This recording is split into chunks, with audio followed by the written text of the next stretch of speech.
Thank you. Good morning, everybody. Welcome to the Community Safety Committee. Firstly, apologies for absence. I don't think we have any, but Councillor Rain might be running a little bit behind. Chair, we have had apologies for Councillor Quigley. Of course, yes, sorry. Councillor Quigley substituting. Welcome, Mike. Any declarations of interest from any members or officers? No? Wonderful. Minutes of the last meeting, they're pages 3 to 8. They're from the 17th of July. I'm happy to move those.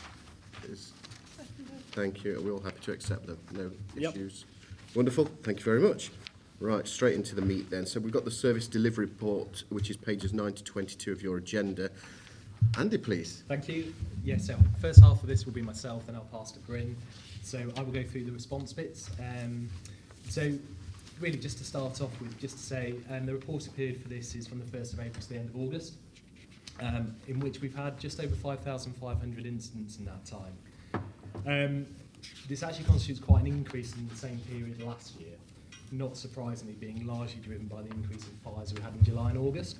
So we've actually had 52% more fires in the 5-month period this year compared to last year. There has been a slight increase in false alarms at 13% and also special service calls at 9%, but that's really explained by the fact that in the same period, those early months, we were still in lockdown in 21-22, so that's kind of expected.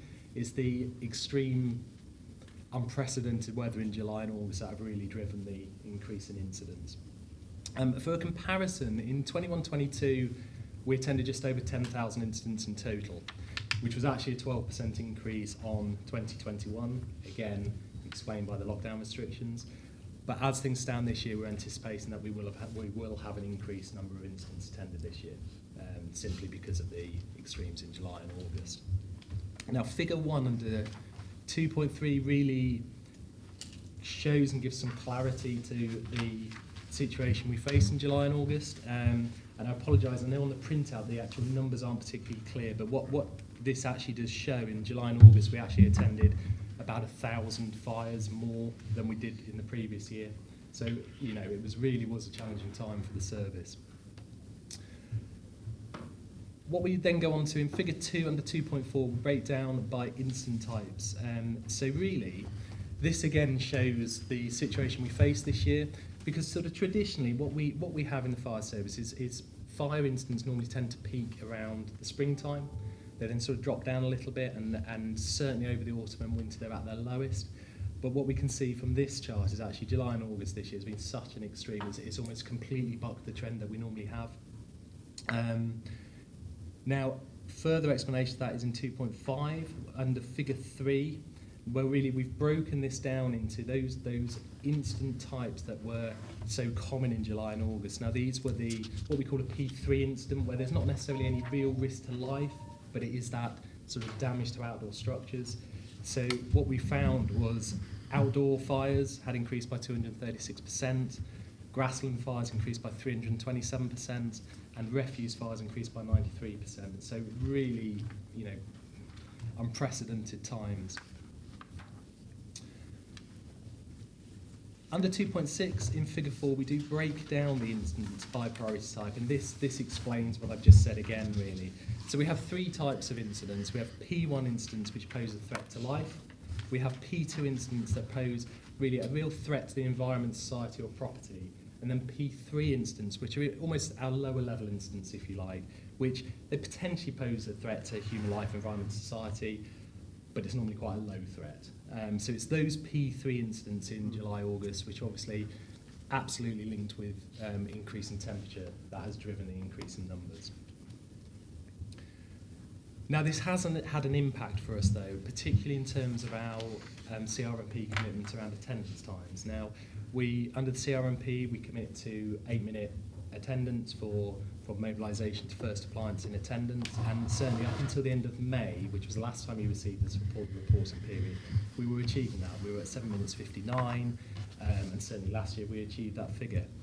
The problem we face is the unprecedented incidents in July and August have pushed that attendance time back quite significantly, and the reason for that is really we had long distances being travelled by appliance to attend incidents that were far out of their normal turnout areas because of the pressures on the service.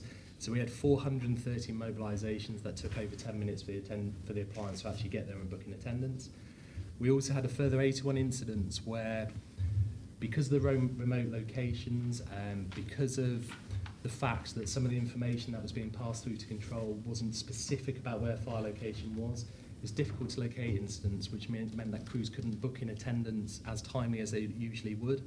So all of these things have pushed our average attendance time out quite significantly, and it's actually at the end of the reporting period, end of August, we're actually sat at 8 minutes 36 seconds for an average attendance time, which is quite a significant increase on our 8-minute commitment. Now we will expect that over quarter 3 and quarter 4, that will drop down. It will drop down because incident levels will reduce and the attendance times will be quicker. That's what happens traditionally. But it is likely that for 22-23 we will exceed the 8-minute attendance time average simply because of the unprecedented number of calls in July and August. So figure 5 really graphically shows that. It shows the average attendance times for the past 12 months, and you can see that spike in July and August just simply because of the pressure the service was under. So if you're happy, I will move on to talk about on-call availability. So we have a target for the service around on-call availability being 85%. Pleased to report that certainly for this reporting period we're exceeding that. We're close to 86%. I will go on in the second paper to talk about on-call recruitment, as you requested last time, and explain some of the pressures we have on the on-call. But where we sit currently, we've had 9 of our on-call sections who are performing above that target. We have 16 sections, so 9 of them been performing above that target, which is fairly comparable with last year. We have very high levels of availability at Hucknall, Misterton, Newark and Warsop, but we have continued issues at stations such as Southall, which actually the availability falls below our minimum standard, which is 70%. And certainly in that second paper, I will explain some of the challenges that we have there and some of the activity that's taking place to try and address some of those issues. To provide sort of a longer term overview of on-call availability, figure 7 under 2.9 shows where we have been since the start of 1920. And this shows there's one quarter in 21-22, quarter 2, where we fell below the 85% availability. But other than that, across the board, we've been in excess of it, which with some of the challenges we face is quite an achievement, really. Now, previously, members have requested that we have a specific focus on on-call availability and appliances at Ashfield and Retford after the change to day shift crewing some years ago. So from 2.10, I will explain where we are with some of those elements. So we'll start with Ashfield. So year to date, again, 31st of August, over a 24-hour period, we've had an on-call appliance available at Ashfield for 80% of the time, 80.78% of the time, which is actually a slight improvement from 21-22. So whilst we're still not quite achieving our target of 85% at Ashfield, we are heading in the right direction compared to last year. Just for clarity, what I should have said, and apologies, is both Ashfield and Retford operate as one whole-time crew during the day with one on-call appliance. That's between 8 o'clock in the morning, 7 o'clock at night. And then it reverts to just 2 on-call appliances over the night time between 7 in the evening and 8 in the morning. So between 8 in the morning and 7 o'clock at Ashfield, we've had an on-call appliance that's been available for 67.53% of the time, which again is an improvement on the previous year. And then overnight, between 7 at night and 8 in the morning, we had at least one on-call appliance available at Ashfield for just over 90% of the time. Again, that is a slight improvement on last year. We've had 2 on-call appliances available for just less than 20% of the time, though, and that is a slight decrease on where we were last year. So whilst we've made improvements and around the availability of the one on-call appliance, getting the second on-call appliance available, we do still face some challenges with that. At Retford, the situation is slightly improved, it's slightly better. Over a 24-hour period, we have one on-call appliance has been available for over 91% of the time this year up until the end of August, which again, that is nearly a 4 percentage point improvement on last year. Between 8 in the morning and 7 at night, that one on-call appliance has been available for 83% of the time, nearly 84%, so quite close to our target of 85. Again, nearly a 4-point improvement on last year. And between 7 at night and 8 o'clock in the morning, we've had at least one on-call appliance available at Retford for 96.7% of the time. We've had 2 on-call appliances available for 33% of the time, both of these figures being an improvement on last year. So with everything we're talking about here, whether it's mobilising of appliances, it's key around the role that control play in that, joint control now play in mobilising appliances in a timely manner. So there are 3 key metrics here that we look at in terms of joint control's performance. The first one is around percentage of calls answered in 7 seconds, which is our target for calls to be answered. And the percentage target we look at is 96%. So we're looking at 96% of calls being answered within 7 seconds. Now, figure 8 shows that actually in Q1, performance has dropped slightly to about 94%. Again, being because that increase in calls that we have around June time, what I was saying earlier about this traditional increase we have in the spring, makes it more of a challenge for control to hit that 96% target in that first quarter. So we have dropped slightly there, as we did in Q1 last year. The second metric we look at is around call handling time. So we have a target for the call handling time of 89 seconds. This is the time that we expect the control operator to be able to take the call, do everything they need to do into the system to actually get the message out to the fire stations to mobilise the appliance. Now again, we have figure 9, which shows performance, and we started monitoring this in Q1 21-22.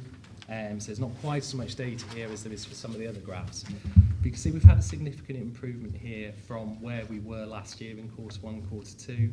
Certainly Q3, Q4 last year, call handling time dropped to as low as 82 seconds, which was a real achievement. Again, it's increased a little bit in Q1. We're up at about 88 seconds now, so just below where we want to be. But again, that's because of the volume of calls that are being received. And the final metric we look at is around the availability of the system, the mobilising system provided by Sistel.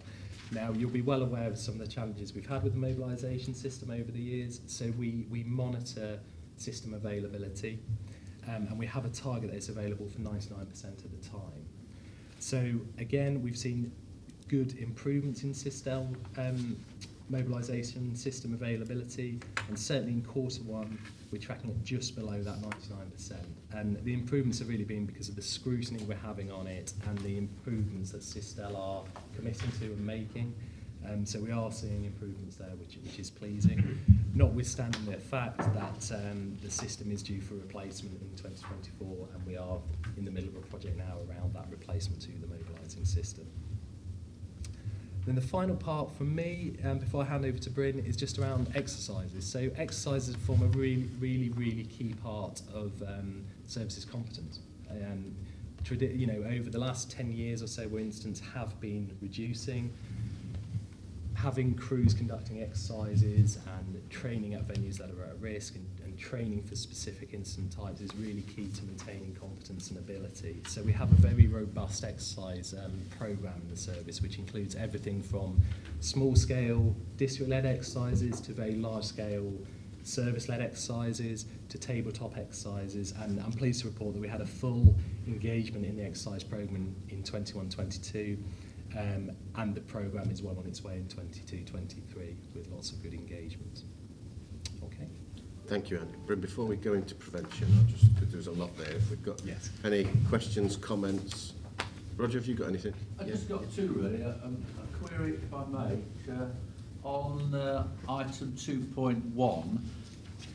I'm always interested in false alarms because I think they take up a lot of resource, and it says there in that paragraph 2.1, the increases in false alarms can be partly explained by the fact that lockdown restrictions remain in April and May 2021, and it's talking, I think, 13% more false alarms, and they're detailed in paragraph 2.27. 1,717 false alarms, or 4.63 increase on the same period of the previous years in those 5 months of April to August this year. There's some stats there, but fundamentally, some information really. Why did the COVID lockdown create less false alarms? Is it just that properties weren't occupied, or? It is partly. I'll pass to Bryn, because from a protection viewpoint, Bryn's probably got a... Stealing my thunder now. Am I? Yeah, because we're going to come on to unwanted fire signals. But yeah, in essence, because the country wasn't functioning operationally as it had been under normal circumstances, probably as it is now, a lot of businesses, offices, a lot of people working from home, that resulted in a lot of business premises being unoccupied. Therefore, there was less likelihood of a false alarm caused by, I suppose, personal interaction in the workplace, because people weren't in the workplace. It's as simple as that. So it's a human occupancy rather than hardware and mechanical thing. Because I can understand if there's nobody in a building. Yeah, so a lot of the issues would be cooking fumes, dust, industrial processes, incorrectly fitted smoke alarms near industrial processes. So if there's less human interaction, less industrial processes, there's less false alarm occurrences that are taking place. Because it creates a lot of workload, isn't it? Yeah. Okay. Do you have a second point? No, I'll leave the second one to later. I don't understand. If there's more, you're taking the further items on the inspection of the high rise. Yes. Yeah. Well, I'll just say, very pleased to see that you're down to 25 buildings left, down from the 84 when I last raised it. That's a tremendous improvement, and I thank you for that. David? On figure 5, in terms of the average attendance time, have we got any comparisons with any other fire authorities? In terms of the kind of July and August I peaks? haven't got any comparisons to other services, and I could certainly seek those out for Maybe worth doing, have finding out. regional partners for next time. I would say that there are different ways that services measure attendance times, which will be a slight barrier there. Certainly Derbyshire measure it differently to us in terms of what they consider, but I can certainly get some information for next time if that would be welcomed. I think it's helpful. I mean, it's probably understandable in the fact that it's July and August and we get a lot more people out, but it's helpful to know that we're breaching the target, whether or not that's replicated elsewhere or not. That's fine. Anyone else? Thank you. I think given the pressures in June and July and August, we did remarkably well, actually. We hit most of the targets smack on if you exclude grass fires and Amazon setting fire to the wheelie bins and things like that. I think we did incredibly well, so the service should be commended, but I do appreciate some of the pressures that we had. I also think, I mean, as we change systems, one of the challenges we had with grass fires were people saying such and such a park is on fire and it's 500 acres, and we just didn't know where that was. So I think that's a real challenge we perhaps need to get with the call system about how we try and locate where people mean a bit more accurately. I was getting it when Portland Park was on fire. There's 18 entrances to that park, and we couldn't direct people to the right place, so I can't imagine the problems you had. But We are encouraging the use of what 3 words. So the what 3 words puts it a 3 metre square, and that is really valuable for both for fire control and for crews that are attending. That really, really does pinpoint the exact location. I think that's a great idea, but that's like the invention of the microwave. That's like a whole new thing coming in, isn't it? Like what 3 words is. I just registered my house to it the other day, and I thought this is mind-blowing. But to get the public there, is, I mean, it'd be fantastic. But yeah, we perhaps need a bit of a comms campaign there. Anybody watching? Sign up. Right, thank you. Bryn, are you happy to take prevention now? Moving swiftly on to prevention, Chair. So in terms of the period covered from the 1st of April to the 31st of August, we've undertaken 4,829 safe and well visits. We've got a target of 13,000, so we've completed just over 37% of these now. So there or thereabouts on target, which is reassuring. Of those, I'm sure members will be aware that we try and target the over 65s and disabled because they're most at risk from fire. So of the safe and well visits we have undertaken, over 54% to the 65 age group and 40% to disabled persons, which is really reassuring. If you look at figure 11, that gives you an indication of safe and well visits undertaken on a month-by-month basis. But also you'll see the acronym DICE, which is Data and Intelligence Led. So that is where we're literally cold calling on doors of areas where we think that there could be a risk from fire due to previous incidents, social deprivation, etc., etc. So that's what DICE indicates. In addition to Safe and Wells, the Prevention Department have also been undertaking our annual sort of safety zone events that take place across the summer period. In this reporting period, we've undertaken 2 at Ramby House Prep School up at Retford and at Ashfield Fire Station. So during Safety Zone, it's a multi-agency community safety approach, so it's not just fire. And you can see some of the organisations which are listed in 2.21, which is Nottinghamshire Police, the Transport Police, Western Power, Dogs, RNLI, VIA with County Road Safety Team and East Midlands Ambulance Service. So it really is a holistic approach to safety and not just fire-based. We take the opportunity while we've got the school children in with us to give us that overview of community safety in all areas, not just fire, and it's really, really well received, not just from a fire basis by other partners as well. Of the 2 events that were held in June, 1,442 Year 6 pupils attended, so it's really hitting some numbers. We also try and target those schools most at risk, again on that data and intelligence-led approach, by getting the schools where we think we're going to have the biggest impact to attend those events. Outside of the reporting period, which we'll pick up next time, we've also done this in the south of the county, so Stockhill and Home Pierpont. So the city's not been missed out, and the south hasn't. That'll be reported during the next Community Safety Committee. So Safety Zone, in addition to Safety Zone, my education team have delivered to school assemblies to over 500 secondary school pupils, where we've been talking about the hazards of putting false alarms and hoax calls in, mainly now through mobile phones, and the impact that can have on the emergency services while diverting our attention to hoax calls and the risk that poses to both our crews and other road users through a blue light response, but also diverting resources away where a fire might be occurring. We use a nationally recognised package, which is called the Stay-Wise Education Package, which is nationally accredited. It's got educationalists that are based in the centre with the National Fire Chiefs Council that look on the impact and look at the products. So it's really, really well received and well researched in terms of the models that we're delivering. In addition to the school assemblies, we also participate in Biker Down. Now that's an initiative that was originally initiated by motorcyclists for motorcyclists. So it was originated by cyclists who've seen the colleagues or the co-riders coming off the motorbike on what first aid, what interventions, what road safety help could they give their colleague who's coming off the motorbike. So we focus on removal of crash helmets, maintaining an airway, maintaining that they're safe on the road after the accident, and basic road safety measures really to try and keep that motorcyclist who's come off the motorbike, who's been involved in a road traffic collision, alive until the emergency services get there. And again, really, really well received by the biking community, really well received. In addition to that, we also work with colleagues from Nottinghamshire Police to do Operation Highway. Now, I know I've discussed this before, but what Op Highway is where people have done a minor infringement of some sort of road traffic issue. So they could have been speeding, they could have not had a seatbelt on. They're pulled over by the police, and as opposed to being prosecuted, they have a very small education sort of input from ourselves and the police, looking at the hazards associated with road safety of not wearing a seatbelt, not having the child seat correctly installed in the car. So it's very much a soft approach of education. And again, in terms of that, it's a multi-agency approach, and again, is really, really well received. Probably because the individual's not being prosecuted and they're receiving quality safety advice, but it's pushing it in the right direction.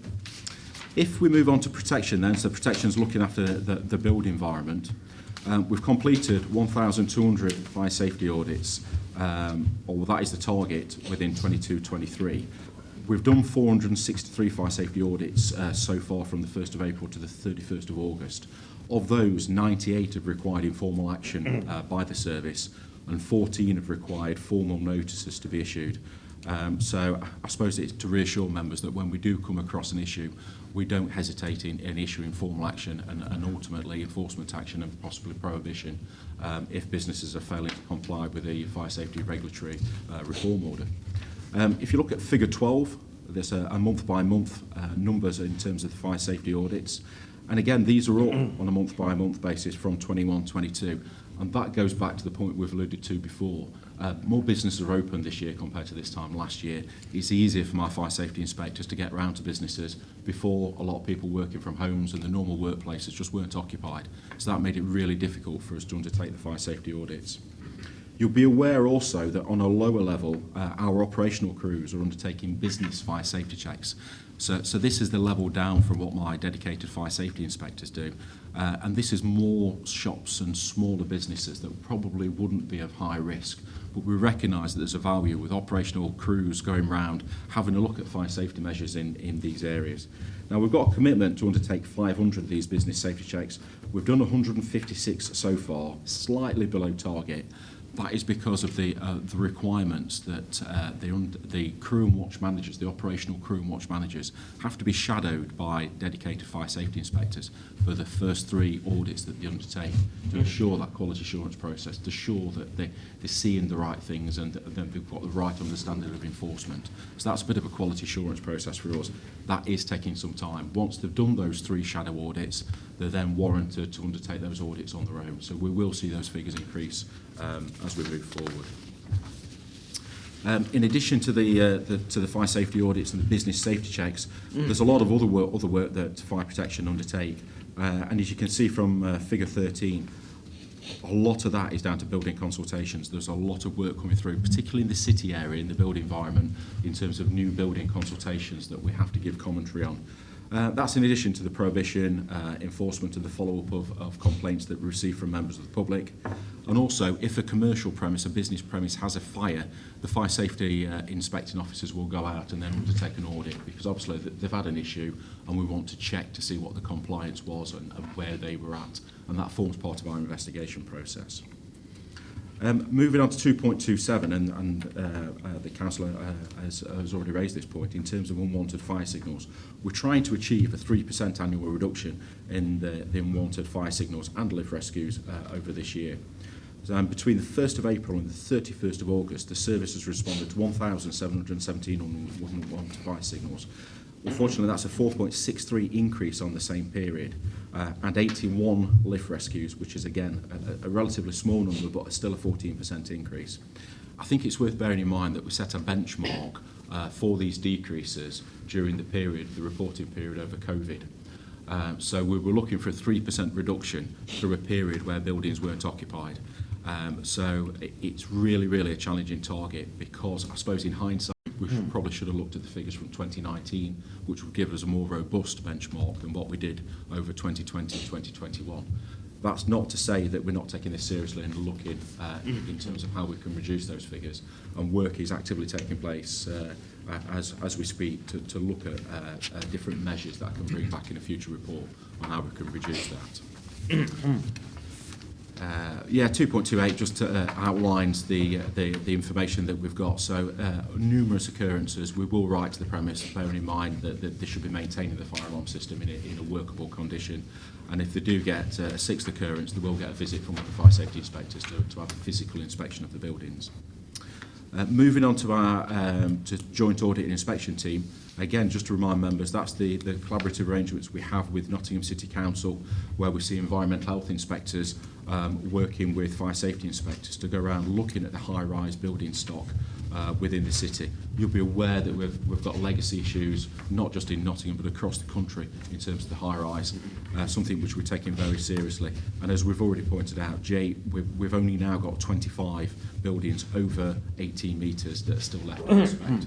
We still have a colossal task of the 339 buildings under 18 metres to inspect, and that will be next on their agenda to focus on the buildings below 11 metres. And in the same vein, the Building Safety Act is now passed into law, and further work is being undertaken by central government to look at the inspection regime for that. And they are formulating a building safety regulator that's going to be headed up by the Health and Safety Executive, and they're going to form multidisciplinary teams, which Fire and Rescue Service are going to be part of, to look at inspecting buildings above 18 metres in the wake of the Grenfell tragedy. Thank you, Bryn. At the last meeting, you were talking about that and the challenges of training, recruitment, retention of inspectors. Is there any movement on that? Are we doing okay? Or in terms of retention, we haven't lost any. Good. In terms of recruitment, I suppose we've got a career pathway in terms of protection within this service.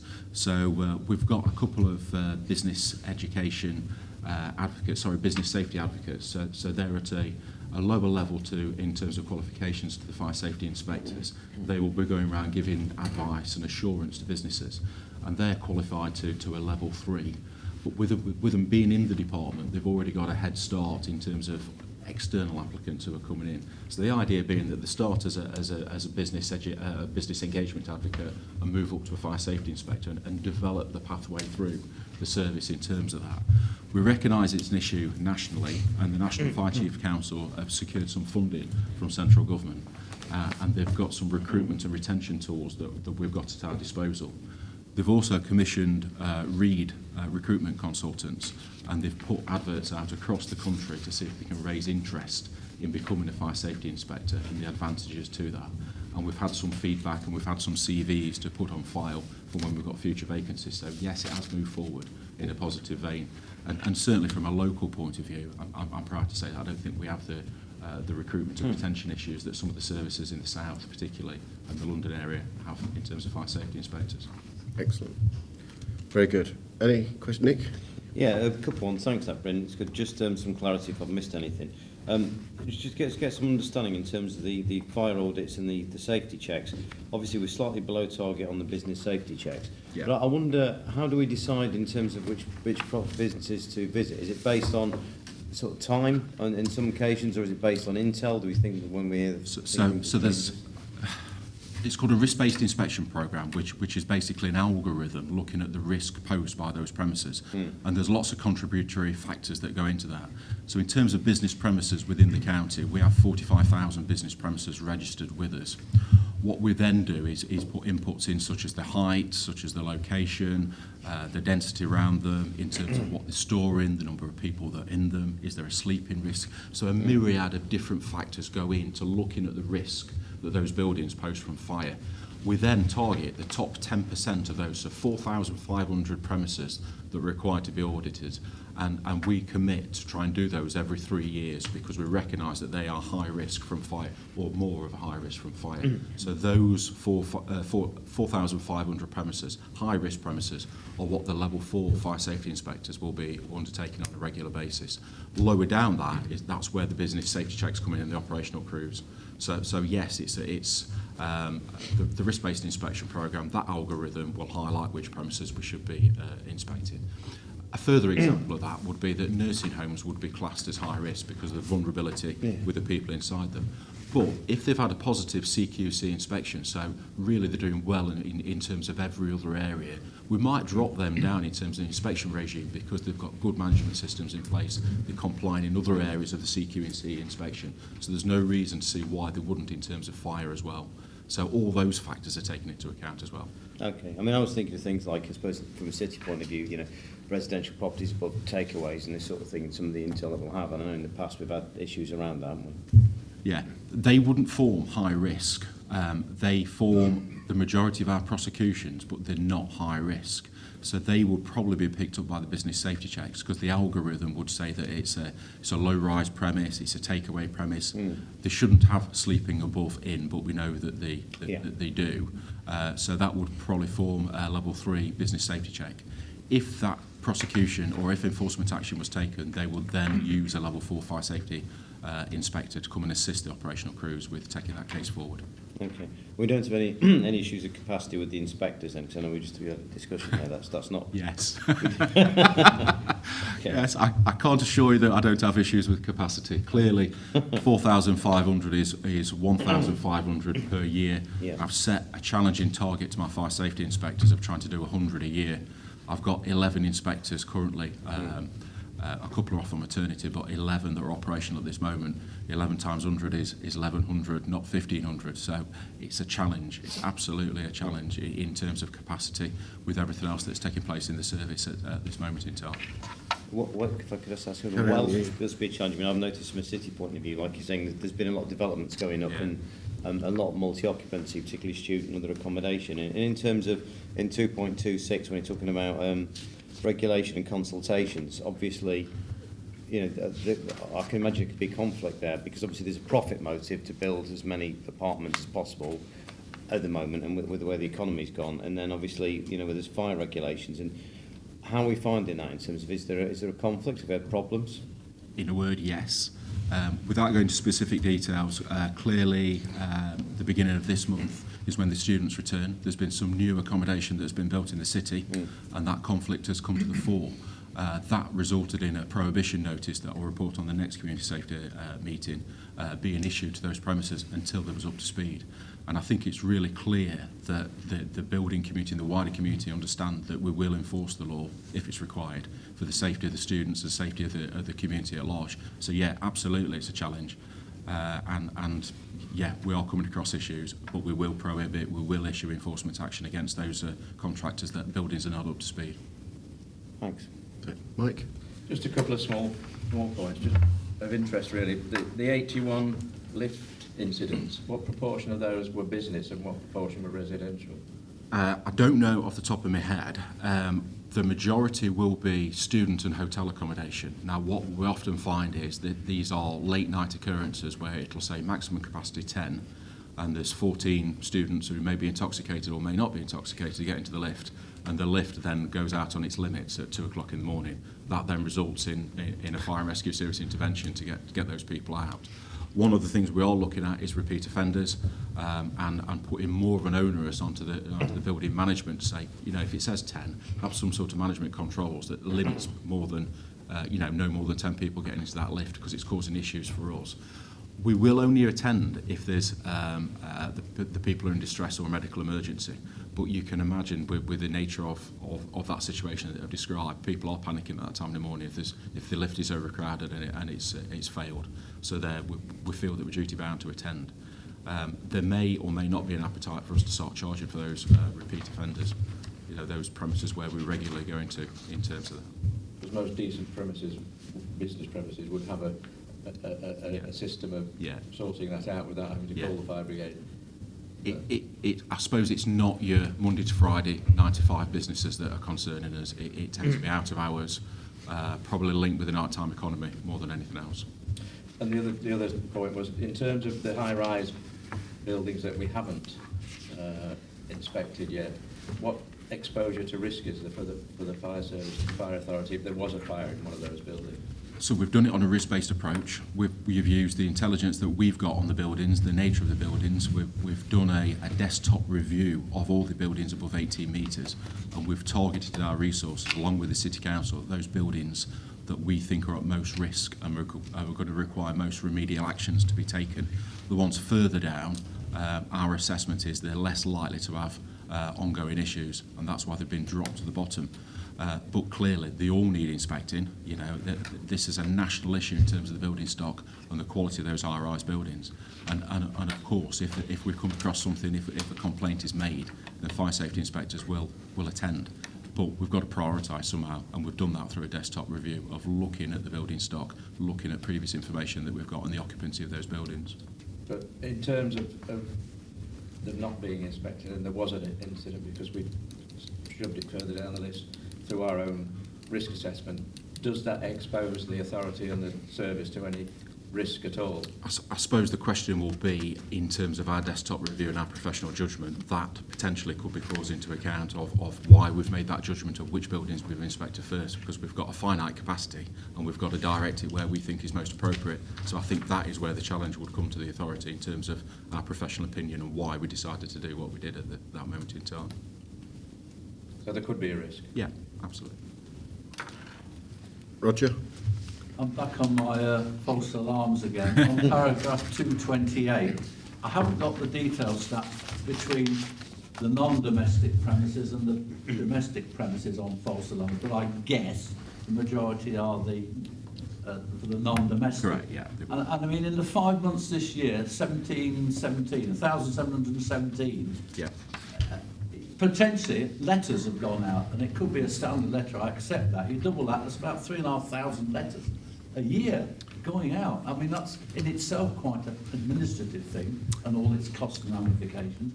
But I mean, a letter goes out the first time, and it says after a fourth occurrence, they're contacted again by business education advocate, and the 6th occurrence prompts a full audit. I mean, there's a huge amount, in my opinion, I'm sort of bang on about it, in terms of resources and cost and time on these false alarms. The majority, so the top 4 or top 3 or 4 that result in the majority of those 1,700 will be the university hospitals, will be Kingsmill Hospital, will be Bassett Law Hospital, due to the size and the nature of their estates.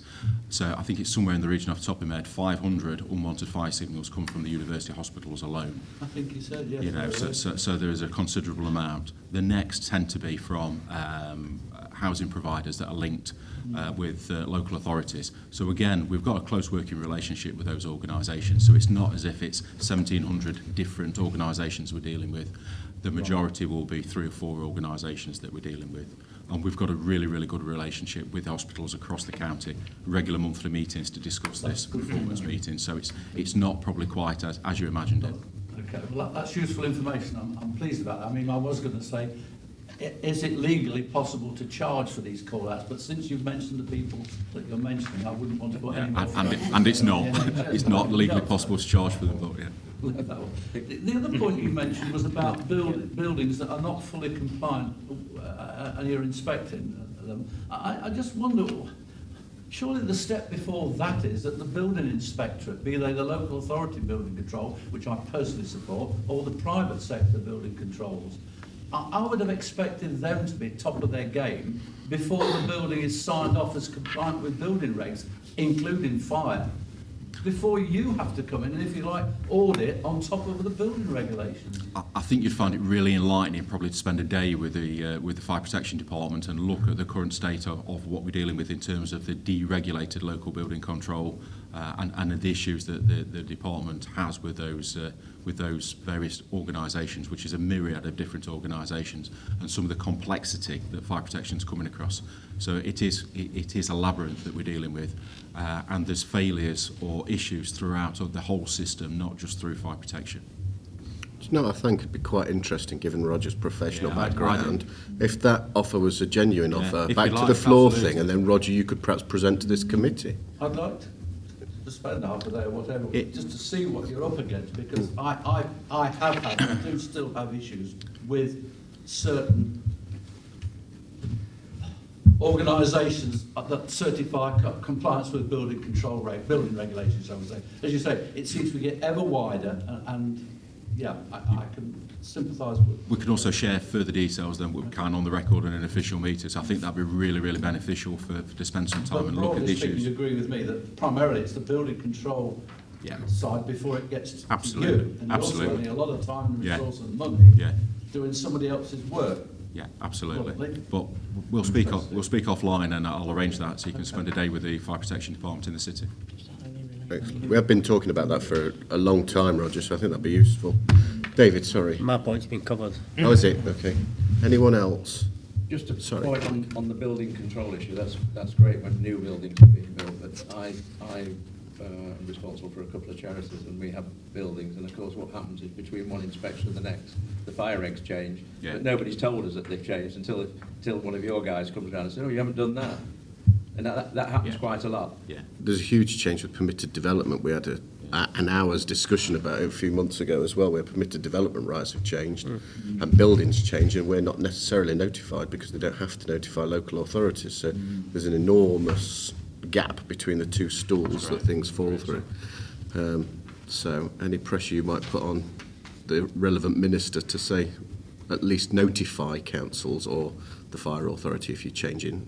Still, if it's permitted development, it's permitted, but there's a notification process. I think that would at least be a first step.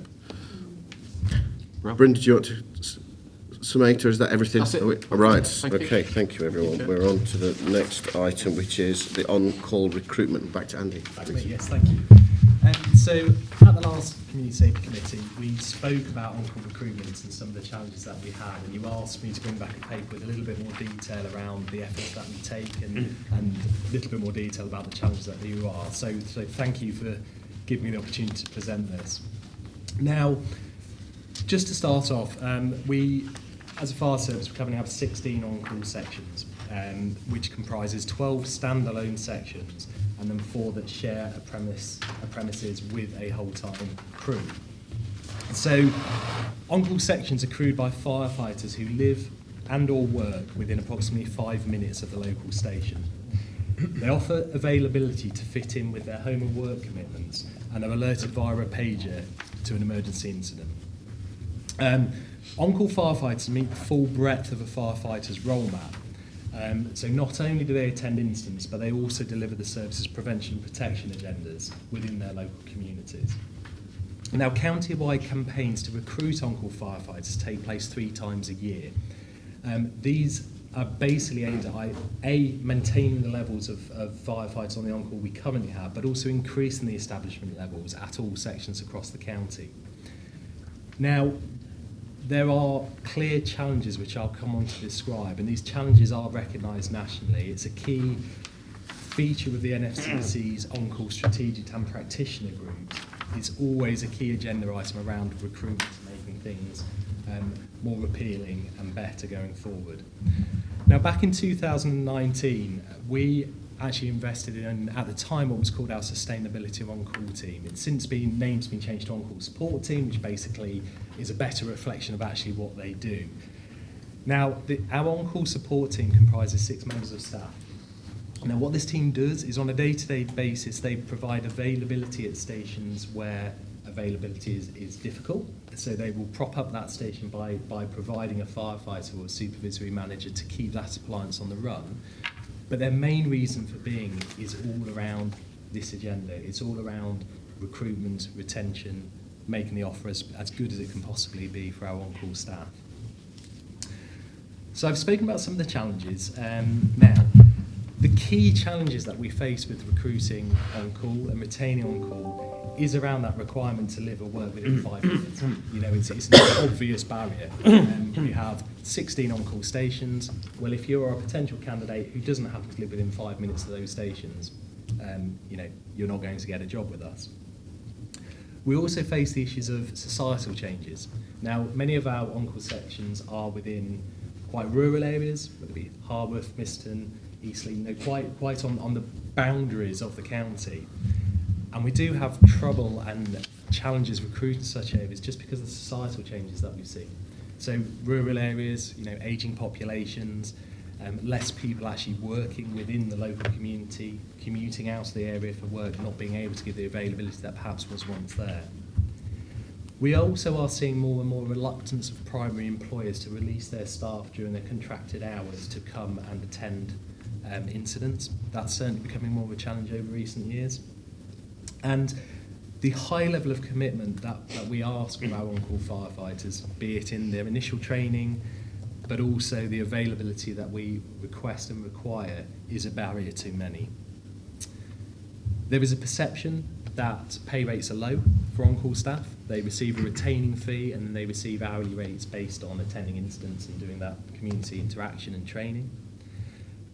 There is also a perceived difficulty amongst some to be able to suitably and adequately manage their work-life balance. And there is also this perception around the impact it has on their primary employment and the potential problems that would cause them with their primary employer. So they are the key challenges that we face, really. Now, between April 21 and the end of July this year, we received applicants for firefighter roles at all on-call stations, which is really encouraging. You know, every one of those 16 on-call sections we are receiving applicants for. However, we do have a disproportionate amount between the number of applicants we receive and the number of people who actually manage to attain the role of a firefighter by passing through the recruitment process. So in that time period from April 21 to the end of July this year, we received 178 applicants through that period, which is good. That's really positive. However, only 34 of those applicants actually made it through the process and actually became firefighters on a trainee course. So that's about 19%. So we're looking at around 1 in 5 applicants actually making it through the system. Good news is, since July, we've had a further 52 applicants who have come through looking to start a trainee programme from January next year. So we have got people applying, which is very, very positive. So the on-call recruitment process at present, it starts with an initial sift of people. Now this is basically based on A, the proximity to the station, so that they are living or working within 5 minutes, and B, what availability they can give. Now what we find is actually about 29%, 30% of applicants are actually excluded from the process at that early stage. There are written tests in maths, English, memory recall and dictation, and again we tend to lose about 12% of applicants at that stage. We hold practical job related tests and a fitness test, and it is at this area where we lose the majority. We actually lose about 69% of applicants at that stage around job related tests and fitness levels. Now what we've actually found is that reporting period between April and July, we had 95 applicants that we invited to complete fitness tests. 32 of those retracted their application at that stage. They didn't even come to have the fitness test, and 36 actually failed the fitness test. So we have high dropout rates at that level. But we have a fitness standard which is imperative that firefighters meet for health and safety reasons because of the demands of the role. So it's not a standard that we are able to lower for an on-call firefighter. Those that get through the fitness test and job-related tests are interviewed. That has about 18% dropout at that stage. Then they go on to a medical, and again 50% of those having that service medical fail at that stage. And then we go on to DBS checks, which tend to be fine. So the recruitment process, there are elements of that which we find on-call applicants struggle to achieve. So where we are focused on and what we try to do, and I'll come on to that in a bit more detail later in the report, is around trying to make it very, very crystal clear from the outset about what the demands are before they apply, and try to give individuals support to get them through the job-related test and get them to a level of fitness where they can pass.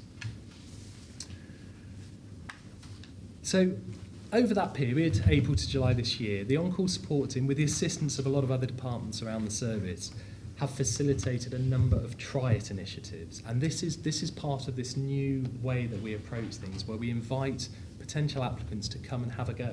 You know, come and take part in the fitness session, come and take part in the job-related test before your application even goes through, so that you can be confident you are at a level and a standard where your application can be successful. In addition, our on-call sections are actually tasked with getting out in the community and promoting the role. So this involves things such as leaflet drops, it involves station open days, it involves coffee mornings, and all those different avenues that we can undertake with existing employees to get out in the community and talk to people and encourage people to apply and explain, you know, the good things about the jobs, the challenges about the jobs, and make it very, very clear to people what it is they are applying for. Now, we've held such initiatives across the county, and we've had good success through this, particularly in areas such as Hucknall, Ashfield and Stapleford, which through these mechanisms have attracted 23 applicants, of which 14 were successful. So we are finding really good success rates in just getting out and talking to people. Similarly, on-call support team and corporate comms hold live webinars each year. So we try to do at least 2 a year, where it's a bookable event where people can book onto, and again we can communicate with them and really get that understanding about what the role is, and before you get to the stage of application where you may be disappointed. Another real positive in the last year or so is that the service's website has been upgraded. Now, a very key part of that is around the on-call portal. The on-call section of that website has been much improved as part of our overall career opportunities pages. Now, within our website now, we have the facility for people within the community to register an interest and express an interest in an on-call role. And then what we do is we are able to filter those expressions of interest to the local station for that individual, so that the local station can then take the initiative to get in touch with that individual, invite them to station, and really encourage them to apply and go through the process. We continue to liaise with primary employers. That is a very key part of improving our recruitment and retention. As I've said, key challenges around primary employers, whether it's reluctance to allow their individuals to attend incidents when they're under contracted hours. So we spend time with primary employers to really explain the parameters of the role, explain the development opportunity it affords that individual, which obviously is great for us as a fire service, but also very, very good for a primary employer in terms of the development and the skills and the experience that individual has and takes back into their primary workplace. And going forward, what we are planning to do is introduce a series of roadshows. Now, the first one is starting next month in Tuxford's area, where we will go out with a roadshow for potential primary employers to really try to get this message home. Now, a barrier that we have uncovered and which we have addressed now is around the length of a trainee's course. Now, traditionally, an on-call firefighter joins the service and undertakes a 13-week training programme, which obviously for some is a real barrier. If you're self-employed, if you have got primary employment, to be asked to then partake in a 3-month-long course is a real challenge for individuals. What we've been able to do as a service over the last year is introduce a new policy called Safe to Ride. Now, this is in effect a modular system of training for new trainees. So what we now afford an on-call applicant is the option of whether they want to partake in that 13-week course, which does suit some, or whether they want to partake in a modular system where they will focus on, initially they focus on key skills. So for a couple of weeks they will focus on their key skills, which then allows them to be part of a crew on their local station with limited ability to, for example, they wouldn't be able to wear breathing apparatus, they wouldn't be able to operate a pump, but they can ride the appliance as a supernumerary member and start getting experiences and skills and working alongside the team. And then over a 12-month period, they will go to training school again, 2 weeks to complete a breathing apparatus course, which if successful, they can then start wearing breathing apparatus and so on and so forth throughout the 12 months. Now that has been a really positive thing, and we found that 50% of the new trainees in the last year have opted for that Safe to Ride option rather than the 13-week traditional course. So, and again, anecdotally, people are telling us that they have been able to now apply for on-call positions because of that Safe to Ride option, which is very positive. The other thing, and the final part of this report again, is around another barrier for individuals is around the commitment we ask for them. We ask at present for 84 hours in standby capacity, which is obviously significant. You know, it's a significant number of hours, 84 hours a week. So over the last year, as you are aware, we touched on it last time, we have been trialling at 2 stations what we have called our paying contracts project, which has enabled individuals to opt for a lower level commitment of hours, which has had some successes, some challenges around that, but the situation we're in, the trial has now finished as of the end of August, and we're reporting back to the CRMP board this month around the findings, some areas that we're going to have to revise and look at before hopefully going out and having another look at that as an option, because that is seen as a very key offering that we can have. If we can give people flexibility around training courses, which we have, if we can give people flexibility around availability of hours, we anticipate it being a much more appealing job for people. Thank you. That's the report. Thank you. Just clarify for me, 84 hours a month? A week. Oh, sorry, did I say a week on standby? Yes. Yes. Yes. And there is the challenge. And there's the challenge. There's the challenge. That's my old job. My current job, 84. Nick, go for it. I mean, I was thinking that, sorry, this is awful, it says a lot about me. 84 hours, I'm presuming during that time you're not able to go out and drink or do anything. No, absolutely. You can't really go out and have 4 pints. No, absolutely. You are physically on call, on a pager. You have to be within 5 minutes of the station. Right. Yeah. So, I mean, that potentially is quite significant barriers, because the impact on your lifestyle, you'd have to think about everything that you do, full stop, wouldn't you? I mean, could I ask a question? Go for it. In terms of the fitness, obviously a lot of people fail at. I mean, what sort of things do people have to do?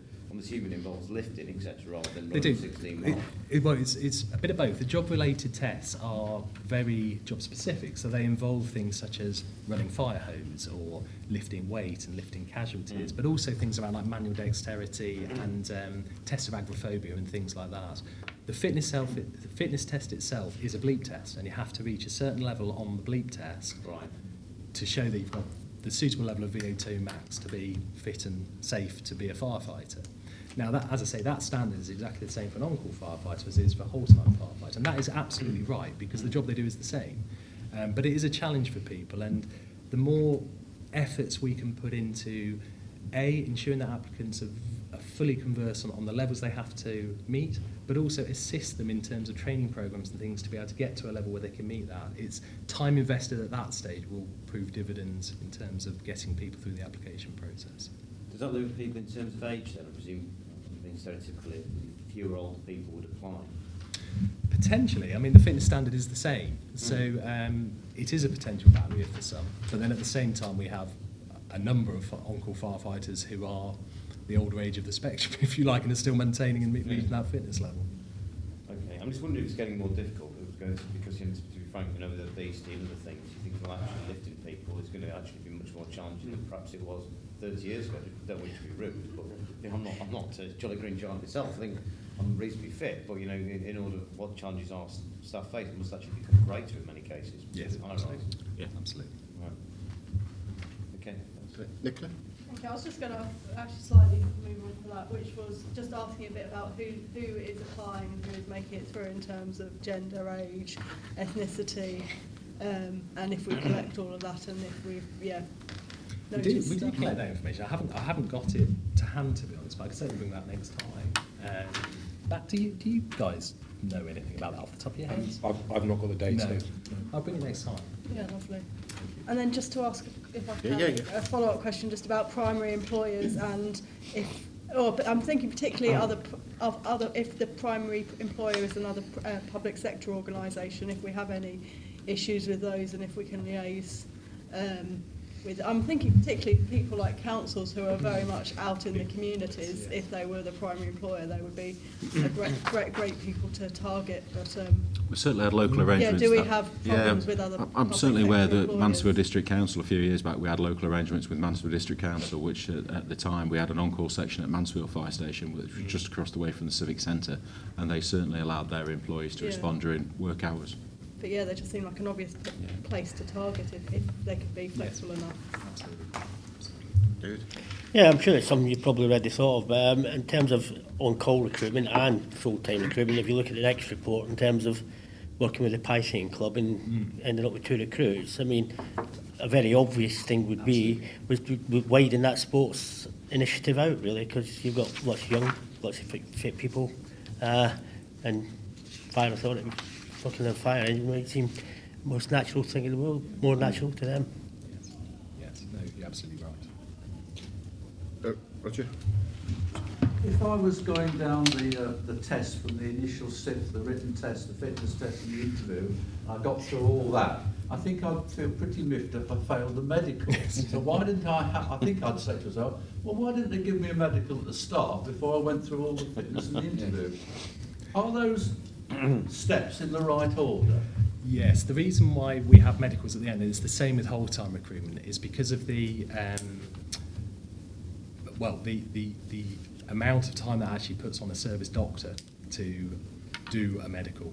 So if we were to run that at the start, the impact that has on like an occupational health department and a medical trained doctor to actually undertake that medical is very, very significant. You know, we do it this way, or else on this case we'd have had 178 medicals for a doctor to perform, when actually we know initial SIF we're going to lose 30%. Do you see what I mean? So it's all around capacity around the occupational health department. I didn't realise it had to be done by your force doctor as opposed It to is. NGP. No, it a is. wider spread of GP. Mike? I'm going back a few years now, but I spent quite a bit of time in Germany. Things are slightly different now, but I wonder if there's something we could learn from the German model, because I think they have now 1.3 million firefighters in the country, the majority of which are on call or volunteer firefighters. So they must be able to recruit and retain people to run their fire service. They do have some city fire brigades that are whole time. It has changed since I was over there, but certainly they have a record of volunteer and on-call firefighters. I think there used to be some form of national service as well for firefighters 30 years ago, where people were called up and had to spend so many months in the fire brigade each year for a period of time. I think my experience, I've been across in Europe and discussed that with them. They look at our system with envy because ours are trained to the same level as our whole-time colleagues. So it is a fully professional service, just with different contracts of employment. So an on-call firefighter is treated the same as a whole-time firefighter. The European system is strength in numbers where they're not qualified to the same level, but they're brought in for wide area flooding, for large wildland fires like we've had in this country this year. So they're trained to a very, very different standard, and it's almost expected, like you were saying, it's almost like part of national service, and the thing that you do is volunteer for your local service, but not to the same the stringent standards of what you're putting in this place. Is there an opportunity for things like grass fires where you get people trained for a lesser, to a lesser standard that might support us when we've had those enormous peaks or things like that? Possibly. I think that the barrier is around sort of not knowing what you're going to get mobilised to, and that randomness of what the incident would be, which is why we want everybody to be competent in everything. But it is difficult. Can I just add one thing to what you said, Councillor? Is Bryn's absolutely right in terms of standards across certain services across Europe, but there are interesting lessons we can learn from colleagues in Europe around on-call, and we are speaking with, we have some Dutch colleagues at the minute, and we are talking to them about how they run their on-call sections, because again, they are predominantly on-call and have fantastic success in recruitment and retention. And there's elements that they do which we could learn from and potentially align with, really. And things like that, they allow their on-call firefighters to undertake primary employment tasks from the on-call station, for example. So if somebody is working a office job, which they could do remotely or agilely from a home address, they actually enable that individual to undertake it from the fire station. We don't do that. But this allows that, well, the person's there then for immediate response. They also do things like when the pagers go off, they also page a nursery worker who is mobilised to a station to provide childcare duty to the firefighters who are going out, and lots of different things. So there definitely certainly are lessons to learn from across. That's why I raised it. I did spend some considerable time over in Germany, and they reacted to fires just as quickly and as professionally as we do here. So I think there are lessons that we can learn. Absolutely. Nick, did you want to come back? I do, yeah. I'd just like to say, based on that, I don't want to make any political point, but as this has been recorded, I'm sure the vast majority of people want a full-time trained fire service. We do not want a part-time fire service or anything casual, and it's wonderful how much training we've got. I think the issues we've got, and Andy's mentioned a couple there, are possibly around retention. I mean, I'm looking at this in terms of employers, and obviously, the most wonderful employer that we've got is going to struggle to give people 3 months off, particularly in the current economic climate, aren't they? So it's a case of how we could assist with that. And also, I think when we're talking about councils, etc., don't just want to think about public sector, how we could raise the profile, possibly with private sector. It should really be a badge of honour, shouldn't it? This is a public service. So if people are running a business and they're actively encouraging people to be members of the fire service, whether they've got a logo or something they can promote, saying, whatever it is, Mike's Motors, is sending 2 firefighters. I think that's something to be proud of, and perhaps we can look at that, because it is a bit of a sacrifice, I think, for that. And then the equalities issues that a colleague was mentioning there, I think Andy's covering in terms of childcare. You're thinking, well, actually, if we want women and people from other minorities or backgrounds, people who might have childcare or might be poorer, it is an economic sacrifice. I couldn't have 3 months off, and I'm not that badly off, and a lot of people can't. So that is a huge hurdle, isn't it? And I think these are things possibly outside of the remit of this body, because it's probably a national solution. But I do think perhaps we should lobby for that and think, well, actually, increasingly, the majority of people working in small businesses, in the private sector, and it's a case of how we can recruit from that, because we can't just keep mining from the same. But we do need to make sure that we have a professional full-time fire service, though. I'll make sure I absolutely say that, and on-call is valued, but it's not a replacement, is it, for what with the majority of our staff. Agree. I quite like that commendation for businesses that release people, and that's not a bad thing to explore, and that's a good idea. Was there anything else from anyone before we move on? Well, thank you both. Right, we're on the final report, which is the community engagement report. Matt, you? Both of you? Ganinda is presenting. Excellent.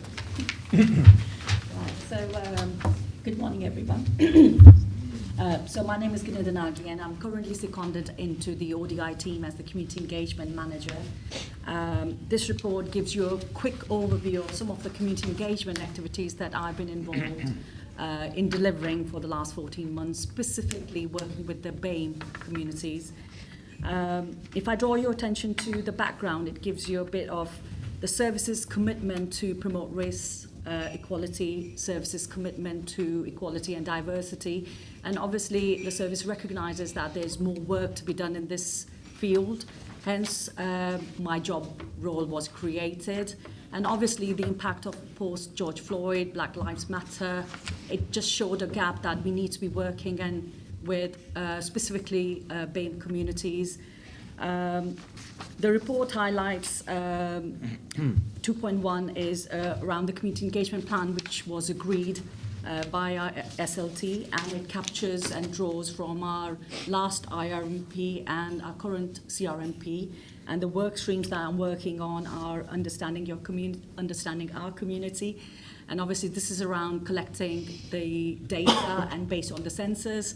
Obviously, the last census that was in 2011 was the basis of most of our activities that were being delivered, and we all know, as we are alluded to, the face of Nottinghamshire, the whole country's changing. We've got new emerging communities coming into the city, the county. So how do we address the needs of these communities? How do we foster those relationships? So that's one of the work streams, and obviously the second one is around inclusive services, which I've covered, just meeting the needs of the diverse communities, specifically the Black and Asian and the emerging communities. And the last one is obviously around the diverse workforce, inclusive workforce, which we're aiming to, and we've covered in the on-call section as well. How do we get people from minority ethnic groups to apply? And how do we foster that relationship? How do we raise the profile of fire service? How do we build those links with them? So I've got a few examples that have kind of been delivered, and I would say successfully. I'm biased, so I'm just going to share with you. So looking at our equality impact assessment around Safe and Wells, and looking at the data from the Services Community Fire Risk Management Information System, which is our CFMIS, there was a gap. A gap was identified. There is a low uptake of Safe and Well provision, which is our bread and butter, I would say, in terms of working with BAME households. So a pilot was delivered last year over 8 days, and this was in conjunction with a local councillor, and it was in Berridge Ward, which is very, very diverse, as you would imagine. But the face of Berridge Ward has also changed over the years from being predominantly a Muslim community there to very mixed communities there now.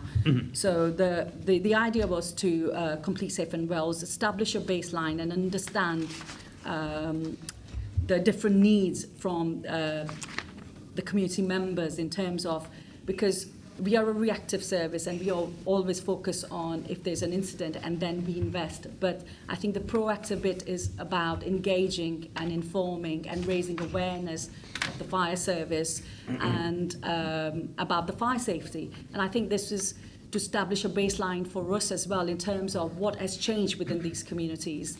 And one of the things which is the qualitative data was that within South Asian families as well, the elderly are now living on their own and not living in extended families, which is very different from 6-7 years ago. So that means they are having the same health issues, looking at the Charlie matrix, and maybe more at risk from fire. The other bit that came out was obviously, again, that engagement, the perception of mistrust, strong word, but within the uniformed services, how do we break that barrier? We are fire services. Obviously, there's a perception around the other uniformed services. So that gave us an opportunity to have that conversation and, again, that interaction and encourage that dialogue, I suppose. The other bit around shisha, again, which is currently we have shisha premises, businesses, but in certain households, it's a trend now. Young people are using shisha at home, and which is, again, wouldn't be captured because that's, if we don't interact, we're not going to capture that qualitative data. So it's that interaction that allowed us to capture this data, and obviously this will be the basis of any future targeted work that we want to do with these communities. Going to 2.6 is about our relationship community radio with Karimia Institute. Now, they've been going on for years and we built a relationship. This time, I would say slightly different, and we promote, we do a lot of prevention shows on there, a lot of protection shows on there. I am multilingual, I would say, so the asset this time was anything that we said in English by a member of our service, I was able to translate that. And I think the reach was wider, and it was received very positively by the listeners. And some of the things, it was simple, like we didn't know. So, for example, the business advocate, Luke, was on there talking about basic fire business safety, and I was able to translate that. And we had another colleague who speaks Mirpuri, and looking at the non-compliance within the South Asian community, anecdotally is quite high. So I think it was perfect opportunity to connect, which led to maybe delivering future workshops targeted with translator presence. So coming to the multi-faith chaplaincy, so that's something I think we've been in conversation with John Buckley when he was here, and with SLT, and now with Craig Parkin and SLT. It's just builds on what we are talking about, inclusivity and about diversity. So as we are aiming to be more inclusive and diverse, I think a multi-faith chaplaincy will really assist us in achieving that goal. Looking at positive action and recruitment elements, more women from BAME backgrounds, and obviously BAME colleagues generally, BAME community generally. I think I've been working with a lot of women's group with the idea that we can have potentially a community volunteer kind of leading to community volunteering within the fire service, which will again help us foster those relationships, raise a profile, be employer of choice. I think these things, community engagement, it takes longer. You can't see the result sometimes there and then, but if we invest in that kind of relationship in coming years, 4 or 5 years, we can achieve the diverse workforce what we are aiming for. So working with these women's group, raising their aspirations, as we know in certain communities, aspirations are quite low within young girls, and so being that positive role model, I think it's a great opportunity to build relationship in many, many ways, and obviously it will lead to the workforce diversity. Again, 2.1 elaborates working with young people. I think that's the key. We need to invest more in young people from BAME backgrounds, and we worked with Python Club, which was a pilot. We are looking at potentially working with Nottingham Girls Academy as well. The whole concept is, again, sowing the seed when they're young, so they, see fire service as an employer choice, and they can work towards achieving that. So the 6-week pilot was great. It was from a group of young people. Python Club works with disadvantaged young people from BAME backgrounds. So one of the young person who was from the Romanian community was so happy that he was part of this project, that he wants to be the community champion within the Romanian community, which is, again, this is what we are aiming for, that we need voices, young voices, in taking that message away, and which will help us with our relationship with them. The last one I've got here is working with refugees in emerging communities, and this is where, we need to have finger on the pulse, kind of. We know a lot of communities are coming into for various reasons. We have the Syrian families come in through the Syrian resettlement program, Afghan families through the Arab scheme, and now Homes for Ukraine. And we know these communities in their own home country, there's a fear of uniformed services, so this is a perfect opportunity to give them, to build relationship with them, give them the same fire safety advice, do the softer kind of sort of engagement with them without because what we don't know the fire risks. They don't come through the mainstream channels. They are using the third sector, the voluntary sector. So that's where we are building the relationship. For example, the Syrian families, when I've interacted with them and done safe and wells, they tell us they are taught to fight fires in their country. The Kurdish women's group was saying they don't need any qualification to be a firefighter. so on and so forth. So there's a lot of things that are coming up, and so it's that kind of, we need to know our community, and it is through that engagement and the proactive side and not just the reactive side. We need to be investing in them, and obviously this all will assist us in our workforce diversity, but also that community dialogue when the consultation is there, because in certain communities I think we still have that fire service, because they can't see people like them in there, they feel they're not part and they can't contribute to shaping the fire service, especially around the CRMP. So I think it is vital that we have that engagement going with them. I've also highlighted some of the next steps, and obviously with the new census coming out, that is going to be very informing how we target and where we target. I have my local intelligence and working with these communities. Our comms, we're working very closely with our comms as well, so that we can, our messages are tailored, targeted, and in different languages or BSL, whatever the need be, so we are as inclusive as we possibly can. And obviously there's a lot of internal training that we are providing as well, and there are a lot of other stuff that we are trying in a creative manner to talk about EDI, not just the training, but like the human library aspect of some of the things to elaborate and connect. Thank you. Excellent, thank you very much. Loads there. Nick, did you indicate? Yeah, thank you for that. And it's interesting. It's also been quite difficult when you're talking about the communities. I mean, even from my knowledge, some of them are really, really diverse, aren't they? In terms of talking about refugees, Kurdish, etc. And there's people from all different types of background. And I was thinking, I mean, obviously our city is really, diverse. And my friend represents Berridge. I live near there, and go there fairly regularly, so I know it well. But I mean, the county is less diverse, if being honest. I mean, Nottinghamshire itself is one of the least diverse counties.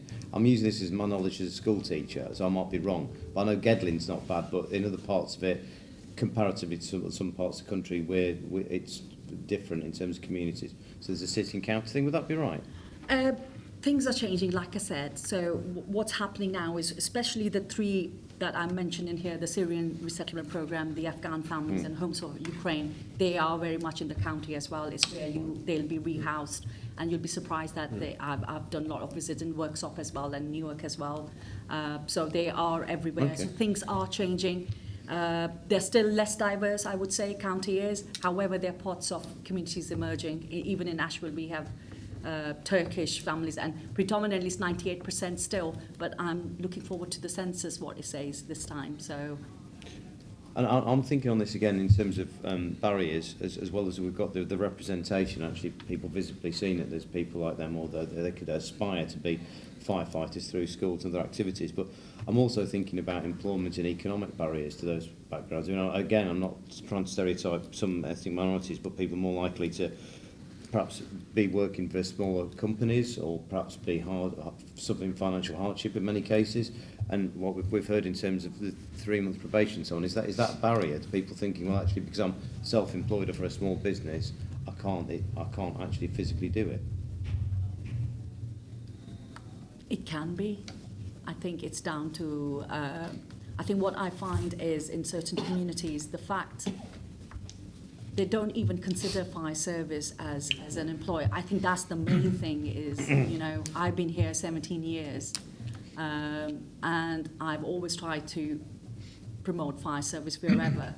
And I think it's still very much, they don't know what it means and what fire service does. And we're still very much in that stage. So I think we need to just keep promoting fire service and being as visible as possible. And I think comms plays an important part, a website, because young people and people of all ages are very savvy now. They go on the website, and if we have kind of even the imagery to say, oh gosh, okay, I see someone like me, I would love to see that. And I think that's a strong message, but I think it's at every tier we need to, and it possibly could be one of those, but I think the fact that we are still at that stage, isn't it? I think also working with young people is really key to all of this, so that we are getting ourselves out there as a service provider, but also as an employer, which is why I think the work with young people is so important. Okay, thanks. I mean, 'cause I was thinking in terms of when we looked at COVID and so on, and some of the great sort of communities that have stepped up. I mean, a lot of it is actually from BAME communities or faith-based. So a lot of food banks where I'm in the city and so on, and people are providing, you know, stuff for NHS staff. Lots of them, predominantly I'm thinking of, were actually BAME. So in terms of that idea of public service, etc., then it's actually arguably stronger than it is in other communities, I would suggest. Some places. The culture part of our culture, hospitality, and that helping others is very much part embedded into the communities. And this is why I think we need to be working with the third sector, voluntary sector, because, like I said, because of inequalities, maybe it's health, or some of the communities don't access mainstream services at all. But the third sector plays a very important part. Like for Homes for Ukraine, I'm working with the Ukrainian Cultural Centre. There's nothing mainstream. And same with the, you know, there's an Arab women's group, 500 Arab women on, you know, you're thinking, wow, we wouldn't capture that if, you know, if we're not out there engaging. So I think because I've been in the service 17 years and I'm a woman of colour, I think that helps me to break some of the barriers. And I intend to use that in this role. Thank you. David? It should go without saying, but I think it does need to be said by this committee that we should look and sound like the people we represent. And I think that's a really strong message that we need to put out there, and we need to. I don't think we do that now. So we need to be moving as fast as we can towards that. Any other comments, questions? No. Thank you very much. Excellent report. Lots more to do on there, I think, but yeah, fantastic work. The final item is the meeting dates. I think we're probably the first meeting back of the new year, so everyone will be rather jolly and full of mince pies. 6th of January, the first one. Thank you, everybody, for the meeting. Thank you, everyone watching at home. Thank you.